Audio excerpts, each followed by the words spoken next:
శ్రీమాత్రే నమ. జయ గురు దత్తాత్రేయ నమ. ఈ వీడియోలో మనం సెప్టెంబర్ 29వ తారీఖు నుంచి 5వ తారీఖు మధ్యలో జరగబోయే వార ఫలాలు వృషభ రాశి వారికి ఏ విధంగా ఉండబోతున్నాయి అని మనం పరిశీలించినప్పుడు, మరి ఈ వారం ఇంచుమించుగా ఈ వారం అంతా కూడా 6వ స్థానంలో రాశ్యాధిపతి శుక్రగ్రహ సంచారం కొంతవరకు జాతకుడికి శత్రువులపై విజయాన్ని, ఆర్థికపరమైన విజయాన్ని లభించే అవకాశం ఉంది. ముఖ్యంగా రుణ సమస్యల నుంచి బయటపడే అవకాశం ఉంది. దీర్ఘకాలంగా ఉన్నటువంటి రుణాల్ని తీర్చివేసే ప్రయత్నం చేస్తారు. అయితే ముఖ్యంగా విరోధాలు కుటుంబ సభ్యులతో, ముఖ్యంగా అది కాకుండా స్త్రీలతో విరోధం వచ్చే అవకాశం ఉంది. అధికారంలో ఉన్నటువంటి స్త్రీలు మీకు వ్యతిరేకంగా ప్రయత్నం చేస్తారు. చాలా సందర్భాల్లో మీకు మీరే పోటీ అన్నట్టు మీ వల్ల మీ కుటుంబంలో సభ్యులతో, మీ ఆఫీస్లో కానీ కార్యాలయంలో కానీ చేస్తున్నటువంటి ఉద్యోగులతో, సహ ఉద్యోగులతో అభిప్రాయ భేదాలు, విభేదాలు వచ్చే అవకాశం ఉంది. బట్ ఏదైనా ఆధిపత్య పూర్లాగా అనిపిస్తూ ఉంటుంది. ఇది పెద్దగా సమస్య కాదు, కానీ ఒకరినొకరిని పరస్పరం నిందించుకొని దూషించుకునే అవకాశం ఉంది. కాబట్టి సాధ్యమైనంత వరకు ఈ వారంలో ముఖ్యంగా కుటుంబంలో ఉన్నటువంటి స్త్రీలతో కానీ, మీ వృత్తిలో ఉన్నటువంటి స్త్రీలతో కానీ ఎటువంటి ఆర్థిక లావాదేవీలు పెట్టుకోవద్దు. ఎంత గొప్ప సమస్య వచ్చినా కూడా దాన్ని సర్దుబాటు ధోరణిలో వెళ్తేనే మంచిది. చాలా వరకు ఈ వారంలో వివాహ ప్రయత్నాలు లాంటివి వాయిదా పడే అవకాశం ఉంది. కొన్ని పెళ్లి సంబంధాలు లాంటివి బాగా దగ్గరకు వచ్చి చివరి నిమిషంలో మిస్ అయ్యే ప్రయత్నం కూడా ఉంది. కాబట్టి ఏదైనా జాగ్రత్తగా వ్యవహరించడం మంచిది. దాని తర్వాత ధనస్థానంలో కుజగ్రహ సంచారం కొంతవరకు సప్తమాధిపతి ధనస్థాన సంచారం చేయడం వల్ల జీవిత భాగస్వామి ద్వారా మీకు ఆర్థిక సహకారం అవకాశం ఉంది. అలాగే మీకు మీ జీవిత భాగస్వామి అన్ని విషయాల్లో కూడా చేదోడు వాదోడుగా ఉండి కుటుంబ అవసరాలకు తగిన ధనాన్ని సహకరించే అవకాశం ఉంటుంది. అలాగే భూములు, స్థిరాస్తులపైన ఆదాయం పెరుగుతుంది. అలాగే మీకు అన్నదమ్ముల వరుసలో ఉన్నవారు కానీ, బాగా మంచి ప్రాణ స్నేహితులు కానీ మీకు ఆర్థిక పరంగా సహకరిస్తారు. కుటుంబంలో ఉన్నటువంటి సమస్యలు పరిష్కరించుకోవడానికి కూడా చాలా వరకు మీకు వాళ్ళు సహాయపడతారు. అయితే వ్యయాధిపత్యం కూడా కుజుడికి రావడం వల్ల ఏదో కారణం వల్ల మీ కుటుంబంలో ఒకరు ఏదో కారణం వల్ల మీకు దూరం అవటం కానీ, దూర ప్రాంతం వెళ్ళటం కానీ, వాళ్ళకి ఏదైనా ఉద్యోగ అవకాశాలు రావడం వల్ల కుటుంబం నుంచి విడిపోవడం కానీ జరగవచ్చు. ఏదైనా ఆర్థిక సంబంధించిన విషయాల్లో, కుటుంబ విషయాల్లో కొంత మనస్పర్ధలు, లావాదేవీలు ఏర్పడే అవకాశం ఉంది. అలాగే ఆస్తి పంపకాల విషయంలో కానీ, కుటుంబ బాధ్యతలు పంచుకునే విషయంలో కొన్ని మనస్పర్ధలు కుటుంబ సభ్యుల మధ్య వచ్చే అవకాశం ఉంది. దానికి చాలా వరకు మీరు కూడా కారణం కావచ్చు. అంటే ఉన్నది ఉన్నట్టు యథార్థంగా మాట్లాడుతున్నారు మీరు అనుకున్నప్పుడు కూడా అది అవతల వాళ్ళు మిమ్మల్ని అర్థం చేసుకోకపోవడం వల్ల కొన్ని నిందలు వచ్చే అవకాశం ఉంది. కాబట్టి ఏదన్నా సామరస్యంగా రాజీ దూరంలోనే మాట్లాడితే మంచిది తప్ప ఏమాత్రం హార్ష్గా, దురుసుగా మాట్లాడినా కూడా అది చాలా వరకు కుటుంబ విచ్ఛిన్నానికి కారణమయ్యే అవకాశం ఉంటుంది. కాబట్టి కొద్ది జాగ్రత్తగా డీల్ చేసుకోవడం ఉత్తమమైన పద్ధతి.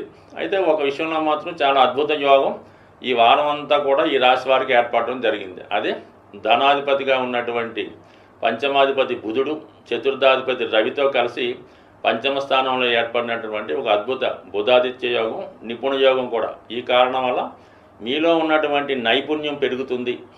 అలాగే విద్యార్థులకి ఇది చాలా ఉత్తమ ఫలితాలు, ప్రభుత్వ అనుకూలత, ప్రభుత్వ స్కాలర్షిప్ లభించే అవకాశం ఉంది.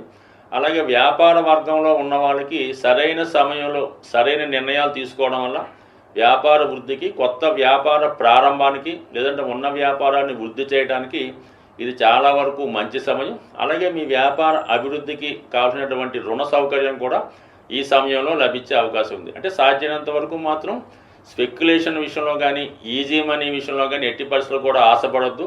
షేర్లో పెట్టుబడి పెట్టే విషయంలో కూడా చాలా వరకు జాగ్రత్త వహించాలి తప్ప జోదం, స్పెక్యులేషన్ లాంటివి తప్ప మిగతా వ్యాపార వ్యవహారాలు చాలా అనుకూలంగా ఉంటాయి. దశమంలో ఉన్నటువంటి శని భగవానుడు వక్రగమనం పొందడం వల్ల వృత్తిలో చాలా ఎక్కువ పని గంటలు పని చేయవలసి ఉంటుంది. అలాగే చేసిన పని పదే పదే చేయవలసి ఉంటుంది. బట్ ఏదైనా ఇది ఒక క్రమశిక్షణతో, ఒక ట్రైనింగ్ లాగా అనుకుంటే మీకు అన్ని విధాలా కలిసి వచ్చే అవకాశం ఉంది. రాహు 11వ స్థాన సంచారం వల్ల విదేశంలో ఉన్నటువంటి మిత్రుల ద్వారా ఒక శుభవార్త ఈ వారం చివరిలో వినే అవకాశం ఉంది. ముఖ్యంగా ఎవరైతే చాలా వరకు ఆర్థిక పరమైన ఇబ్బందులు, లేదంటే వివాహాలు ఆలస్యం అవడం, కుటుంబంలో అందరూ నిరుద్యోగులుగా ఉండడం, ఇటువంటి కొన్ని కారణాలు మీ జాతకంలో ఉన్నటువంటి పితృదోషాలకు కూడా కారణం అవ్వచ్చు.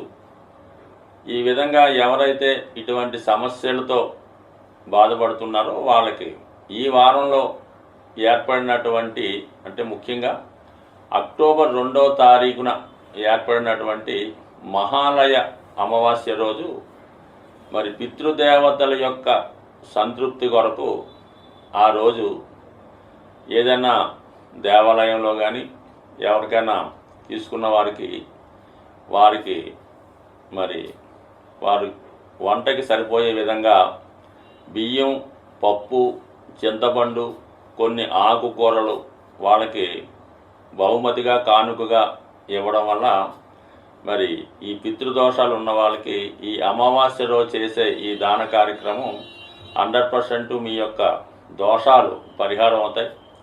అలాగే మీ కుటుంబంలో ఉన్నటువంటి సమస్యలు కూడా చాలా వరకు సాల్వ్ అవుతాయి. ఈ విధంగా చేయలేని వారు కనీసం ఆ 2వ తారీఖు, అక్టోబర్ 2వ తారీఖు అమావాస్య రోజు ఏదైనా గోశాలకు వెళ్ళి కానీ, లేదంటే మీ సమీపంలో ఉన్నటువంటి గోవుకి ఏదో విధంగా ఒక నానబెట్టినటువంటి నవధాన్యాల్లో ఏదో ఒకటి, ముఖ్యంగా గోధుమలు కానీ లేదంటే శనగలు కానీ నానబెట్టి విధి విధానంగా గోవుకి బెల్లంతో కలిపెట్టి ఆ గోవుకి ప్రదక్షిణ చేయడం వల్ల ఖచ్చితంగా కూడా మీకు ఈ విధంగా ఉన్నటువంటి దోషాలు పరిహారమై అద్భుతంగా రాబోయే సంవత్సరం అంతా కూడా మీకు మంచి ఫలితం ఇవ్వడం జరుగుతూ ఉంటుంది. అంటే కొన్ని రోజుల్లో చేసే కార్యక్రమాలు విశేషమైనటువంటి ఫలితాన్ని ఇవ్వడం జరుగుతుంటుంది.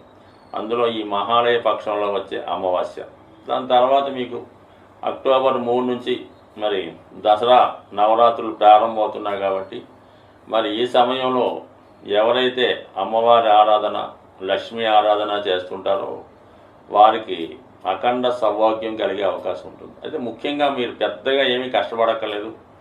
ఈ 3వ తారీఖు నుంచి ప్రారంభమయ్యే నవరాత్రి రోజు చక్కగా ఒక మంచి టైం మీరు ఎన్నుకొని, అది వీలైతే ప్రాతకాల వేళ సూర్యోదయానికి ముందుగానే మీరు మీ యొక్క కాలకృత్యాలు తీర్చుకొని మీకు ఇష్టమైనటువంటి ఏదో ఒక భగవంతుడు సంబంధించినటువంటి శ్లోకాన్ని, లేదంటే అందరికీ సౌభాగ్యాన్ని, ధనాన్ని ఇచ్చే కనకదార స్తోత్రాన్ని ప్రతిరోజు ఒక నిర్దిష్టమైన సమయంలో నవరాత్రులు ముగిసే వరకు కూడా సుమారుగా ఈ 9 రోజులు విధి విధానంగా దాన్ని పారాయణ చేయడం కానీ, లేదంటే శ్రద్ధగా వినడం చేయడం వల్ల సాధ్యమైనంత వరకు ఈ 9 రోజులు నియమంగా ఉంటూ సాత్విక ఆహారం తీసుకుంటూ ఎటువంటి అసాంఘిక కార్యక్రమాలు, ఎటువంటి వ్యసనాలకి లోను కాకుండా కేవలం సాత్విక ఆహారం తింటూ నియమంగా ఉండడం వల్ల ఖచ్చితంగా మీకు మంచి సమయం మారుతుంది. అలాగే గ్రహంలో, అంటే జాతకంలో ఉన్నటువంటి గ్రహ దోషాలన్నీ కూడా సాల్వ్ అయ్యి మీకు చాలా వరకు మంచి ఫలితాన్ని కూడా ఇవ్వడం జరుగుతూ ఉండదు. సో ఏదైనా మనం కొన్ని పర్వదినాల్లో చేసే విధంగా ఈ దసరాలో ఈ 9 రోజులు ఎవరన్నా సరే చిన్నవారి నుంచి పెద్దవారి వరకు చేయడం వల్ల ముఖ్యంగా జాతకంలో శనిగ్రహం ద్వారా వచ్చే దోషాలు, రాహుగ్రహం ద్వారా వచ్చే దోషాలు చాలా వరకు అమ్మవారి యొక్క అనుగ్రహంతో మీకు అవి పూర్తిగా తొలగిపోయే అవకాశం ఉంటుంది. కాబట్టి సాధ్యమైనంత వరకు మీకు ఎంతగా వీలైతే అంతగా చేయడం వల్ల ఎక్కువ విజయ అవకాశాలు పొందుతారని ఆశిస్తూ స్వస్తి.